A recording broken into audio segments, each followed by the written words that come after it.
नमस्कार दोस्तों और दोस्ती यही नहीं हो। और जब रहते हैं बाकी देश फ्री, उसी में कर देता है भारत लॉन्च चंद्रयान 3।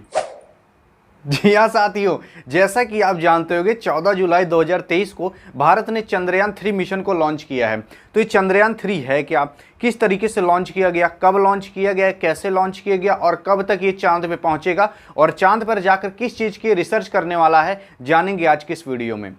तो जैसा कि आप जानते होंगे, सन था 1947 जब भारत आज़ाद हुआ था। उस समय भारत ने सपना देखा था कि हम भी एक चांद पर जाने का मिशन लॉन्च करेंगे। तो उस टाइम ये मिशन बनाया गया चंद्रयान मिशन, और इसी के ही द्वारा इसरो ने चंद्रयान 1, चंद्रयान 2 और चंद्रयान 3 को लॉन्च किया। और भारत का एक बच्चा भी जानता होगा, इंडियन स्पेस प्रोग्राम के फादर विक्रम साराभाई ने, शायद आप नहीं जानते थे, हाँ, विक्रम साराभाई जी ने पंडित जवाहरलाल नेहरू से आग्रह किया था कि हमें एक स्पेस प्रोग्राम को लॉन्च करना चाहिए। लेकिन पंडित जवाहरलाल नेहरू ने यह कह के ठुकरा दिया था कि हम एक गरीब देश हैं और हम ये अफोर्ड नहीं कर सकते क्योंकि हमारे पास कुछ अपनी सोशल प्रॉब्लम भी हैं। लेकिन उस टाइम विक्रम साराभाई जी ने कहा था कि हम मानते हैं एक गरीब देश हैं और हम ये भी मानते हैं हमारे पास कुछ सोशल प्रॉब्लम भी है, इसीलिए हमें एक स्पेस प्रोग्राम को लॉन्च करना चाहिए। तो ये दोस्तों एक विज़न ही हो सकता है जो कि चांद पर हमें पहुंचा सकता है। और आज तक जितने भी मिशन हुए हैं ना, वो सब विक्रम साराभाई जी के ही विजन पर हो रहे हैं। और साल था 1969 जब किसी आदमी ने सबसे पहले अपना गोड़ चांद पर रखा था और उस आदमी का नाम था नील आर्मस्ट्रांग।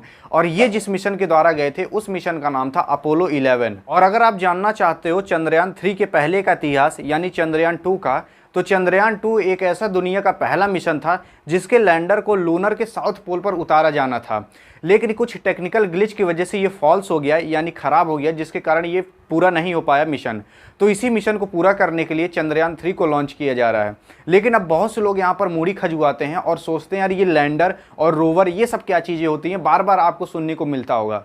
तो मैं आपको बता दूं, ये लैंडर और रोवर होता है, तो ये जो लैंडर होता है ये सबसे आखिरी अंत में बचता है जब चांद पर पहुंचने वाला रहता है।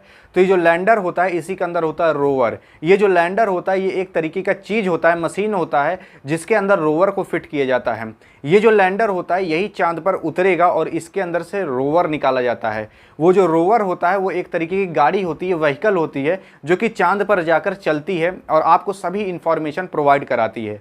ये जो रोवर होता है ऐसा नहीं है कि इसके अंदर कोई आदमी बैठा रहेगा, इसको धरती से ही कंट्रोल किया जाता है सिग्नल के माध्यम से। ये जो रोवर होता है ये एक रोबोट भी हो सकता है और एक व्हीकल भी हो सकता है। और बहुत से लोग सोचते हैं कि जब यहाँ से रॉकेट को लॉन्च किया जाता है, यानी किसी भी मिशन को जब लॉन्च किया जाता है तो पूरा रॉकेटवा जाकर पहुँच जाता है चांद पर। तो ऐसा नहीं होता है। जैसी धरती के बाहर ये रॉकेट जाने लगता है तो उसके पुर्जे धीरे धीरे टूट कर गिरने लगते हैं और लास्ट में एकदम अंत में बचता है चांद पर जाकर लैंडर। वो जो लैंडर होता है उसी के अंदर सारी चीज़ें रखी रहती हैं जो कि जाकर वहाँ पर खोज करने का काम करती हैं। और मून का साउथ पोल 4.2 किलोमीटर स्कॉल्टन क्रेटर के बीच वाली जगह है और ऐसा बताया जाता है यहाँ पर अरबों साल से कभी लाइट नहीं पहुँची है, यानी जब से चंद्रमा बना है तब से यहाँ पर लाइट नहीं पहुँची है। और ऐसा कहा जाता है कि यहाँ पर -267 डिग्री फ़ारेनहाइट तक टेम्परेचर हो सकता है। कहना ये भी है यहाँ पर हाइड्रोजन की मात्रा ज़्यादा होने के कारण यहाँ पर पानी भी हो सकता है इन गड्ढों में। और थोड़ा बहुत पानी नहीं, 100 मिलियन टन वाटर हो सकता है, वो पानी भी क्रिस्टलाइज वाटर होगा। और ऐसा कहा जाता है यहाँ पर mercury, sodium, methane, ammonia, silver जैसे चीज़ भी पाए जा सकते हैं। चंद्रयान 3 बताया जा रहा है कि ये 23 अगस्त से 24 अगस्त के बीच चंद्रमा पर पहुंच सकता है। चंद्रयान 3 का बजट केवल 610 करोड़ था। यहाँ पर जो पिक्चर होती हैं ये इससे महंगी बन जाती हैं। आप सोचो कि इंडिया के इसरो के साइंटिस्ट पूरा रॉकेट बनाकर तैयार कर दिए इतने कम बजट में, हालांकि चंद्रयान 2 का बजट इससे ज़्यादा था। अब ऐसा इसलिए होता है ना कि अगर आप कोई चीज़ बना लेते हो और आपको वही चीज़ फिर से बनानी है तो आप कम बजट में उसको बना सकते हो, क्योंकि आपको सब चीज़ें मालूम रहती है कि हमें क्या चीज़ खर्चा करना है, किस चीज़ पे खर्चा नहीं करना है। तो आप जो फालतू खर्चे होते हैं उसको आप इग्नोर कर सकते हो। तो यहाँ पर इसलिए चंद्रयान 3 इतने कम खर्चे में ही बन के रेडी हो गया। और अगर आप नासा की बात करोगे तो कई हज़ारों करोड़ लगा देते हैं एक रॉकेट के ऊपर। अब बात करते हैं चंद्रयान 2 के बारे में कि उसमें कौन सी खराबी आई थी जिसके कारण वो फेल हो गया। तो ये जो चंद्रयान 2 था इसकी लॉन्चिंग भी एकदम सबसे परफेक्ट हुई थी, एकदम अच्छे से हुई थी और ये चंद्रमा तक एकदम पहुंच ही गया था। जैसा कि आप जानते होंगे धरती से चंद्रमा की दूरी जो है वो 3,84,400 किलोमीटर है। ये तो बच्चा भी जानता होगा, लेकिन आप नहीं जानते थे। तो इतनी दूरी भी चंद्रयान 2 ने कवर कर ली थी। हालांकि जैसे ही वो चंद्रमा पर पहुंचने वाला था कुछ ही किलोमीटर दूर था, वहीं से टेक्निकल ग्लिच आने की वजह से जो चंद्रयान 2 है वो अपने पाथ से डिफ्लेक्ट हो गया और 750 मीटर दूर जाकर गिरा, जिसके कारण चंद्रयान 2 फेल हो गया। और चंद्रयान 2 में इन सब खराबी को देखते हुए इन सब खराबी को बेहतर किया गया है चंद्रयान 3 में।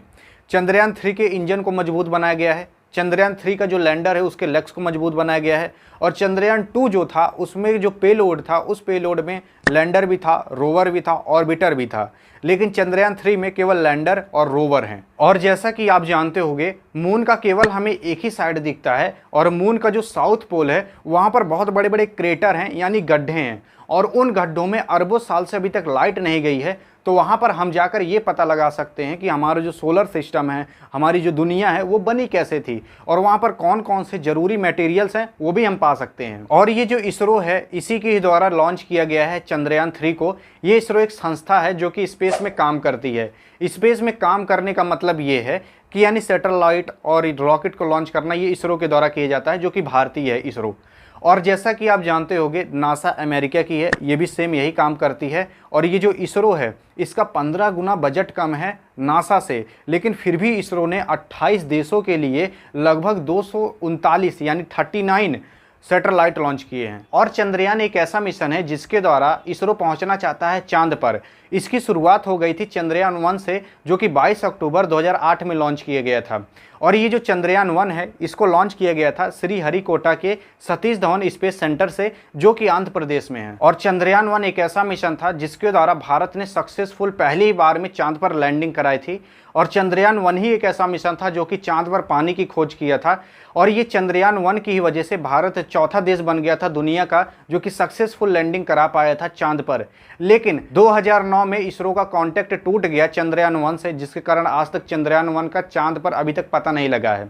तो आई होप आप चंद्रयान 1, चंद्रयान 2 और चंद्रयान 3 के बारे में पूरा पता पा गए होंगे। तो यहाँ पर होती वीडियो एंड। वीडियो पसंद आए तो करिएगा अपने वाली के पास सेंड, ताकि वो भी कुछ जान जाए भारत किस तरीके से आगे बढ़ रहा है। मिलेंगे नेक्स्ट वीडियो, तब तक के लिए जय हिंद और जय भारत।